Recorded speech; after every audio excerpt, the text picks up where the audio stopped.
Puebla, Mexico, March 15th, 2019. A 4-year-old boy walks through the halls of the General Hospital with his mother, Maria Elena Vasquez. The little boy had just undergone emergency surgery after nearly losing his life in a domestic accident. Doctors said it was a miracle he survived. However, what happened in the next 48 hours would forever change this family's life and challenge our understanding of life, death, and human consciousness. When little Diego finally woke up from the anesthesia, he was not the same child. His first words froze the blood of everyone in the room. "Mommy, I died, but not here. I died before, when I was Carlos. The bullet entered here, right at the level of the heart." His mother thought it was post-surgical delirium. The doctors tried to explain it as temporary mental confusion. But Diego persisted. "I was 23 years old. It was 1987 and I was working at the Guadalajara Civil Hospital. Do you remember me, Mom? Did you cry that much when I died?" Maria Elena had never been to Guadalajara and had never met anyone named Carlos.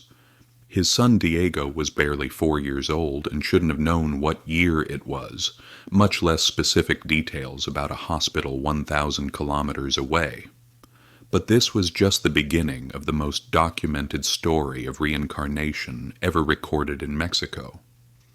It would involve doctors, psychologists, and forensic investigators. And it would be studied by the National Autonomous University for more than 3 years. It's a story that you are about to discover and that will forever change your perspective on the mysteries of human consciousness. What Diego revealed in the coming days was not only impossible, it was verifiable. To understand what happened to Diego, we must go back 3 days before the accident. Diego Vasquez was a perfectly normal child. Like any 4-year-old, he played with toy cars, watched cartoons, and his biggest worry was choosing between chocolate or vanilla ice cream. He spoke only a few basic Spanish words and had never shown any interest in hospitals, medicine, or anything related to them. Diego was the only child of Maria Elena, a 31-year-old seamstress, and Jose Vasquez, a mechanic. They were a simple, hard-working family who lived in a small apartment in the San Manuel neighborhood. Neither parent had medical training. They had never lived outside Puebla. On the morning of March 12th, however, Diego fell accidentally from the building's internal staircase. He sustained head trauma and significant blood loss. Paramedics said he had stopped breathing for nearly 2 minutes during transport. At the General Hospital, the emergency team worked for hours to stabilize him. The surgery lasted 5 hours. During the procedure, Diego went into cardiac arrest twice. He was revived twice. It was after the second resurrection that everything changed. When he finally opened his eyes 3 days later, he didn't ask for his mother or water. He didn't cry like any other child would. Instead, he asked, "Doctor, where were the other wounded?" "The shooting was serious. I need to help." Carmen Morales, the head nurse who has worked in pediatric emergency for 20 years, says she had never seen anything like it. It was impossible for a 4-year-old to use precise medical terminology and ask about multiple injuries and trauma protocol. But the most shocking revelation was yet to come. Diego hadn't just changed in personality. He had become someone else entirely, with memories, knowledge, and a history belonging to a man who had died 32 years before Diego was born. On the 4th day of hospitalization, something happened that caused the medical team at General Hospital to stop what they were doing. Diego was examined by Dr. Roberto Mendoza, a pediatric neurologist with 15 years of experience. The examination was routine and aimed to assess possible neurological sequelae of the trauma, standard procedure. However, when Dr. Mendoza began testing Diego's reflexes, the boy looked him straight in the eye and said, "Doctor, you're doing it wrong. To assess post-traumatic neurological injury, you need to start with the pupillary light reflex, then test the corneal palpebral reflex, and only then move on to the deep tendon reflexes. It's basic neurology protocol." Dr. Mendoza was shocked not only by the technical terms perfectly pronounced by a 4-year-old, but also by the fact that Diego was right. "It was as if I were talking to a fellow doctor," Dr. Mendoza recounts. He knew terminology that even third-year medical students don't master yet. He spoke knowledgeably about things that took me years to learn. But Diego didn't stop there. He looked at the doctor's stethoscope and said, "That model is old, doctor."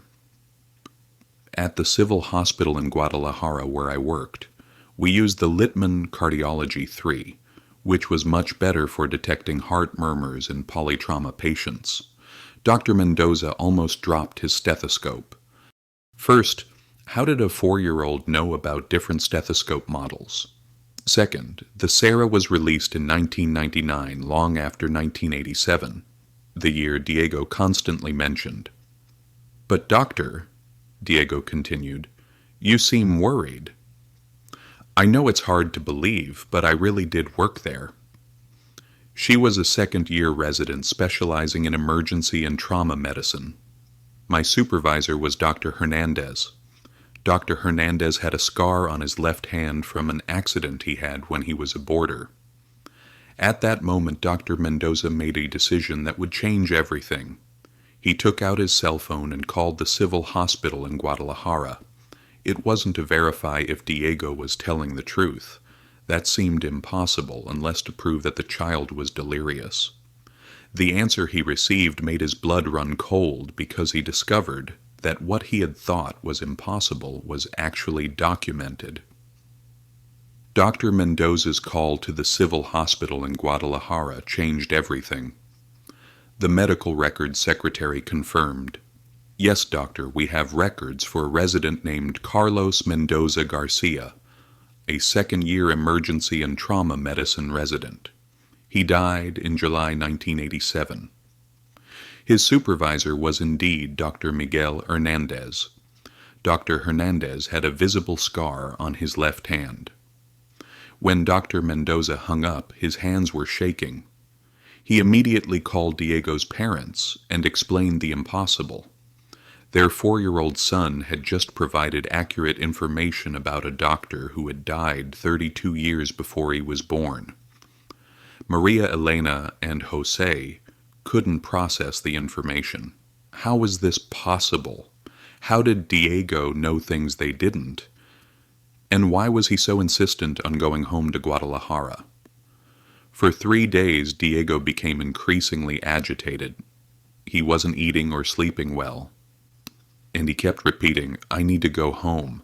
My family is waiting for me. They don't know I'm okay." It was then that Maria Elena made the hardest decision of her life. "If this can bring peace to my son," she said, "then let's go to Guadalajara." The 7-hour drive was intense. Diego, who had never left Puebla, began giving specific directions as soon as they entered the city. "Turn right on Avenida Juarez, then left on Calle Morelos. The house is the third one on the corner, the blue one with the white gate." Jose followed the directions skeptically. How could a child know the streets of a city he'd never visited? But when they arrived at the address Diego had given them, everyone fell silent. There it was, exactly as Diego had described, a blue house with a white gate. In the front yard an elderly woman was watering the plants. Diego got out of the car, ran to her and said, "Mama Rosa, I'm back. It's me, Carlos. I didn't really die." The woman dropped the watering can. This was Rosa Garcia, 74, whose son Carlos Mendoza Garcia had died tragically in 1987 at the age of 23 in a shooting at the hospital where he worked. He died tragically in 1987 at the age of 23 when he was shot at the hospital where he worked. She had mourned him for 32 years, and now he was before her, in the eyes and voice of a 4-year-old boy she had never seen in her life. But the most disturbing part was yet to come. What happened in the house at 237 Morelos Street defied any logical explanation. Still in shock, Rosa Garcia invited the family inside. Her hands trembled as she opened the gate. Diego walked in as if it were his own home. "Mom, you rearranged the living room," he said, looking around. The television was by the window, and the brown sofa faced the wall instead of the center of the room. Rosa almost fainted. "What? How do you know that?" "I rearranged the furniture just 2 years ago." Carlos had died more than 30 years ago, yet Diego continued to pace the house with terrifying familiarity. "My room was the second one on the right down the hall. I like to look at the stars before going to sleep, so the bed was under the window." He stopped at the door and asked, "Can I come in?" Rosa opened the door with trembling hands. The room was exactly as Carlos had left it. He never had the courage to touch anything.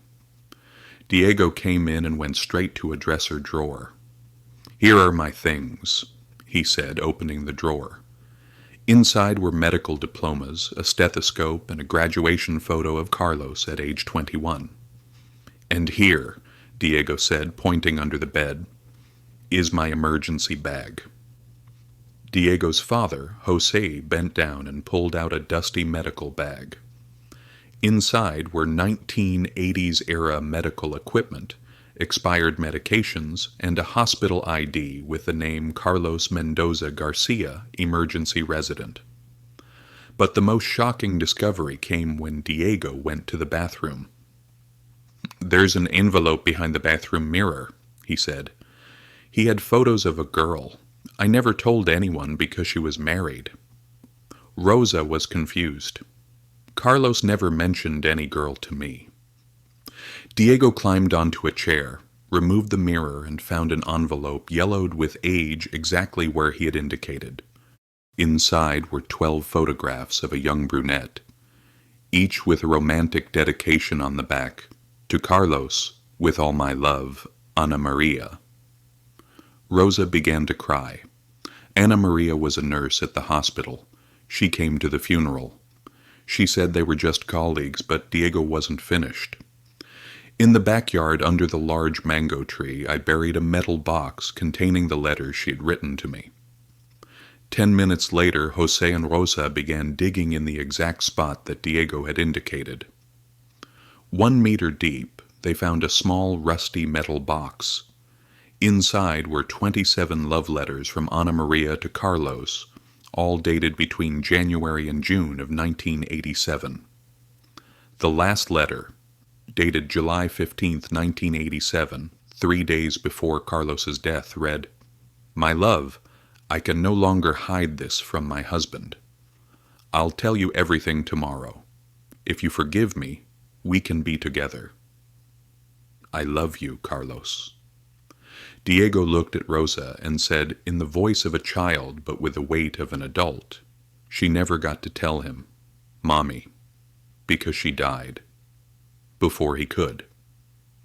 The next day, Rosa Garcia made a brave decision.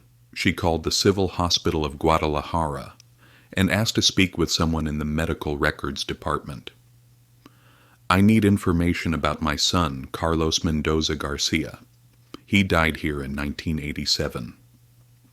The records secretary, Patricia Herrera, who had worked at the hospital for 35 years, immediately remembered the case.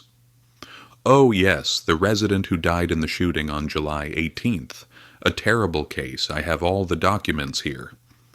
Rosa asked if she could go there with her family, including Diego. She needed to understand what was happening. 2 hours later, in the medical records department of the civil hospital, Patricia Herrera laid out all the documents related to Carlos Mendoza Garcia's death on the table. She needed to understand what was happening. 2 hours later, in the medical records department of the civil hospital, Patricia Herrera laid out all the documents related to Carlos Mendoza Garcia's death on the table. The death certificate, the forensic reports, the witness statements, and the photographs of the crime scene. It was a robbery, Patricia explained. 2 armed men entered the emergency room at 11:47 p.m. Carlos was on duty. When they tried to steal the controlled medications, Carlos reacted to protect the patients. Diego, who had been playing peacefully with a toy until then, looked up and said, "The man in the red shirt had a scorpion tattoo on his right arm. The other one was shorter and had a limp on his left leg." They didn't want to hurt anyone at first. Patricia was paralyzed. He slowly took the police statement from a nurse who had witnessed the crime. 2 individuals. One was wearing a red shirt and had a visible tattoo of a scorpion on his right arm. The second was short and had a limp in his left leg. The document was 32 years old and identical to what Diego had just said, word for word. "But there's more," Diego continued. "When the man in the red shirt saw me trying to protect Mrs. Esperanza, who was in bed 12 with pneumonia, he shouted, 'Get out of the way, doctor!' I replied. 'I'm not going to let them hurt him.' That's when he shot me." Patricia, her hands trembling, looked for another document. Patient statement. Esperanza Morales, 67 years old, bed 12, hospitalized with pneumonia. Dr. Carlos stood in front of my bed. He said he wasn't going to let them hurt me. The bandit yelled at him to get out of the way. The doctor didn't back down. Then the man shot him. Diego looked at the papers and pointed to a black and white photo. "That's Doña Esperanza." She held a rosary in her hand. She would stay up praying quietly throughout the early morning hours. She survived. Patricia checked the records. Doña Esperanza Morales was discharged from the hospital 3 days after the incident. He lived until 2003. "That's great," said Diego, smiling for the first time since arriving in Guadalajara. "She was very good to me. She always offered me the honey sweets she kept on her nightstand." Rosa began to cry. They were not tears of sadness. They were tears of a mother who finally understood that her son had died a hero and somehow returned to tell his story. However, the hospital records revealed something even more extraordinary. What Patricia Herrera showed next left the whole family in shock. "Is there anything else?" she asked, taking a special folder from the file. "Something very few people know." Carlos had left a recording. It was an old microcassette dated July 17, 1987, the day before he passed away. He had a habit of recording medical notes about complex cases. This was the last recording he made. It was never included in the trial, but you'll understand why. Patricia put the microcassette in an old player and pressed play. Carlos's voice, that of a 23-year-old, echoed through the room. Personal notes: Carlos Mendoza, Garcia, July 17, 1987, 200,300. "I just finished my shift and I'm worried. Something strange is going on at the hospital. There's been suspicious activity in the controlled substances area. 2 men were here yesterday asking questions about security protocols. Diego, who had been playing with a smeta pencil, immediately stopped and looked toward the recorder. One of the men had a scorpion tattoo on his arm and the other had a noticeable limp. They claimed to be inspectors from the health department, but something didn't add up. I'm going to notify security tomorrow." The voice stopped. Everyone fell into an absolute silence. Then Diego approached the recorder and asked, "Can I talk?" Rosa nodded, still processing what she had just heard. Diego spoke directly into the microphone as if he were talking to an old friend. "Carlos, it's me. Or rather, it's us. You couldn't notify security, remember? They came back the next day, right when you were taking care of Doña Esperanza." Patricia turned the recorder back on, and what happened next was recorded and later studied by paranormal specialists at the National University. When Diego continued speaking, a second voice began responding through the recorder. "I can hear you. How is this possible?" It was Carlos's voice, but Carlos had died 32 years earlier. The recorder was playing a conversation happening at that exact moment. "It's possible because we are the same soul," Diego replied. "You didn't die. You came with me. That's why I remember everything. Ana Maria received my letter. You didn't die before she could tell her husband, but she truly loved you, Carlos. She cried at your funeral, and Mama Rosa is okay. She kept your room exactly the same and still loves you very much." The conversation lasted exactly 7 minutes and 23 seconds.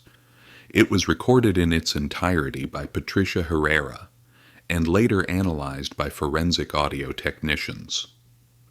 The analysis confirmed that there were two distinct voices, one belonging to a 4-year-old boy and the other belonging to a young man.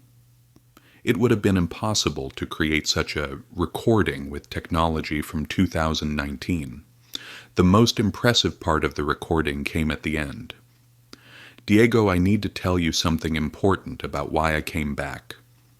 Carlos's voice continued through the recorder, revealing something that would change everything. "Diego, I didn't come back just to say goodbye. I came back because something needs to be corrected, something only you can do now." Diego moved even closer to the microphone. "What is it, Carlos?" "My body. I was buried in the wrong place. There was a mistake at the cemetery. My headstone is in grave 247 in section C, but my body was buried 50 meters north in grave 312 in section D, with no headstone or identification." Rosa was confused. "How so? I attended the burial. You were buried where your headstone is." "There were 2 burials that day, Mommy," Carlos's voice answered. "The gravedigger mixed up the bodies. The man in grave 312 is in my place, and I'm in his." Diego then said something that left everyone speechless. "In grave 312, section D, at exactly 2.3 meters deep, you'll find a brown coffin with gold fittings. Besides the body, inside there's a graduation ring from the University of Guadalajara's School of Medicine, with the initials CMG engraved on the inside." Patricia Herrera frantically wrote everything down. "How? How does a 4-year-old know such precise measurements?" "Because I'm Carlos," Diego answered, simply, "and I need to rest in the right place so I can continue in peace." But the most impressive revelation was yet to come. In the coffin, besides the ring, they're going to find a letter. I wrote it for Ana Maria the night before I died, but was never able to deliver it. It's in the inside pocket of the blue jacket I was wearing. 2 days later, Rosa obtained a judicial authorization to exhume grave 312 in the municipal cemetery of Guadalajara. They followed the coordinates provided by Diego to the letter. At exactly 2.5 meters deep, the gravediggers found a brown coffin with gold fittings. When they opened it, the impossible became reality. Inside was the body of a young man in a surprising state of preservation for someone buried 32 years ago. He was wearing a blue jacket. On his left hand was a graduation ring from the Faculty of Medicine at the University of Guadalajara. Inside the ring were the letters CMG, engraved in microscopic writing. In the inside pocket of the jacket, exactly where Diego said it would be, they found a sealed envelope with the name Ana Maria handwritten on it. Inside the jacket pocket, where Diego said it would be, was a sealed envelope with the name Ana Maria written on it. Forensic analysis confirmed that the body was indeed Carlos Mendoza Garcia. His fingerprints matched those in the hospital records from 1987. Rosa opened the letter in the presence of the authorities and family members. "My dear Ana Maria, if you are reading this, it means I didn't survive. I want you to know that you were the love of my life. Don't blame yourself for anything and be happy. Wherever I am, I will watch over you forever with all my love." Carlos Diego, who had been silently observing everything, approached the coffin and said, "Now I can rest in peace. Thank you for helping me get here." At that moment, something extraordinary happened. A profound sense of peace enveloped everyone present. For the first time in 32 years, Carlos Mendoza Garcia was laid to rest in the right place, with his headstone beside his family's. But Diego's story still had one last chapter, the most important of all. 3 weeks after Carlos's burial, something extraordinary happened at Rosa Garcia's house. Diego had returned to Puebla with his parents, yet he still called Rosa every day. The conversations always ended the same way. "Mama Rosa, I need to go back there. There's someone I need to find." When Rosa asked who, Diego would always reply, "You'll know when she gets here, Chin." On the morning of April 15th, 2019, exactly 1 month after Diego's accident, someone rang the doorbell of the house on Morelos Street. Rosa opened the door to find a woman around 55 years old with gray hair holding a bouquet of white flowers. "Excuse me for bothering you, ma'am," the woman said. "My name is Ana Maria Herrera. I worked with your son, Carlos, at the hospital. I heard that they found a letter." Rosa almost fainted. Ana Maria, the nurse from her secret love affair, had returned after 32 years. "Please come in," Rosa said, still processing the impossible coincidence. Ana Maria entered the room and began to explain. "I got married, had children, and built a life, but I could never forget Carlos. When I learned from the press about the exhumation and the letter, I knew I had to come." At that moment, the phone rang. It was Diego calling from Puebla. "Mama Rosa has arrived, right, Ana Maria?" Rosa froze. How could Diego have known? "Like you? Carlos told me he would come today. He's standing right next to me. He wants to talk to her." Rosa passed the phone to Ana Maria, who was trembling. "Hello?" Diego's voice echoed through the phone, but the tone and intonation were completely different. It was Carlos's voice. "Ana Maria, my love, you are more beautiful than I remember." Ana Maria began to cry uncontrollably. "Carlos, is that really you?"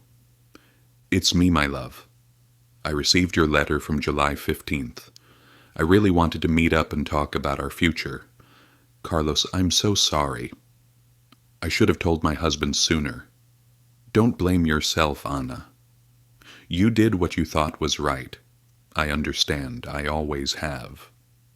The conversation lasted 45 minutes. Ana Maria and Carlos talked about everything. Their plans together, her children, and the life he couldn't live. Finally, Carlos said, "Ana, I need to ask you something. You have a 28-year-old son named Miguel who is studying medicine, right?" Ana Maria got scared. "How do you know that?" "Because I've been taking care of Miguel even without your knowledge. He's going to graduate next year, and he's going to be an incredible doctor, just like his father, Ana." "His father, Ana. Miguel isn't your husband's son. He's my son. Our son." The silence was absolute. "You got pregnant 2 weeks before he died. Do you remember our last night together in the apartment on Hidalgo Street?" Ana Maria was sobbing. "I always knew. Miguel has your eyes and your way of speaking, but I was never sure. He's our son, Anna. He needs to know the truth. It's not to destroy your family, but so he can understand why he always felt different and why he always wanted to be a doctor, even though there wasn't a doctor in your husband's family. Tell him that his biological father died a hero, that I love him more than anything, and that I'm proud of the man he became." When the call ended, Anna Maria was transformed. She had spent 32 years carrying a secret, and she could finally free herself and her son, who had never known his real father. But the most profound revelation was yet to come. Miguel Herrera, Ana Maria's son, was finishing his residency in emergency and trauma medicine at the Civil Hospital of Guadalajara, the same place where his father had died 32 years earlier. Dr. Carmen Mendoza, a psychiatrist specializing in consciousness phenomena at the National Autonomous University of Mexico, heard about the case of Diego Vasquez. For 6 months, she and her team meticulously studied every aspect of the story. Forensic specialists analyzed audio recordings. Medical documents were verified by 3 independent institutions. Witnesses were interviewed under rigorous scientific protocols. The result was a 247-page study published in the Mexican Journal of Paranormal Research in December 2019. The conclusions were revolutionary. Diego Vasquez, the subject, demonstrates medical knowledge that is impossible for someone of his age and training to possess. He possesses verifiable information about events that occurred 32 years before his birth. He exhibits abilities that defy current models of consciousness and memory.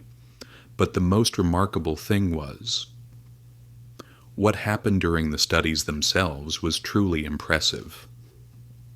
Researchers visiting Puebla began reporting strange experiences. Some recounted vivid dreams about a young doctor. Others mentioned feeling a presence during interviews. Dr. Carmen Mendoza confessed, "In my 25 years of studying paranormal phenomena, I've never seen a case like this." It's as if Carlos were truly present, guiding the revelations through Diego. Indeed, Diego continued to provide accurate information. He revealed that the civil hospital in Guadalajara had a secret file containing unsolved cases from 1987. The file was found exactly where Diego indicated it would be. Inside were 17 cases of suspicious deaths that were never properly investigated, including Carlos. Diego provided the full names and addresses of the 2 criminals who killed Carlos. Both had already died, but the information matched police investigations from that time perfectly. He described the original layout of the civil hospital in 1987 with surgical precision, before the 1991 reforms. These were details that only someone who worked there would know. However, the most definitive proof came when Miguel Herrera, Ana Maria's son, agreed to take a DNA test. The results confirmed that Miguel was indeed Carlos Mendoza Garcia's biological son. When Miguel learned the truth, he had a surprising reaction. "I always knew there was something different about me," he said. "Since childhood, I've had recurring dreams about a hospital with medical emergencies. Now I understand why." The complete story has been documented and is now part of the official archives of the National University. Researchers around the world are studying the case as one of the strongest pieces of evidence of reincarnation ever recorded. 7-year-old Diego continues to live with his parents in Puebla. Carlos's memories gradually faded away, as if his mission had been accomplished. He still visits Rosa Garcia every month. He plays in the garden where he once found the buried box. Now he is just a normal child without the memories that once tormented him. Ana Maria has reconciled with her past and has told her family the whole truth. Miguel changed his last name to Mendoza Herrera. Today, he works as a doctor at the Civil Hospital of Guadalajara, honoring the memory of his father. Rosa Garcia, now 76, has finally found peace. "My son came back to finish what was left undone," she says. "Now he can rest, and so can I." This was the first proven case of reincarnation in Mexico. According to the National University, however, there are other similar cases being investigated throughout the country. These are cases of children who remember past lives with details that are impossible to know. Do you believe that human consciousness can survive physical death and return in a new body? The next case may be closer than you think. Yes,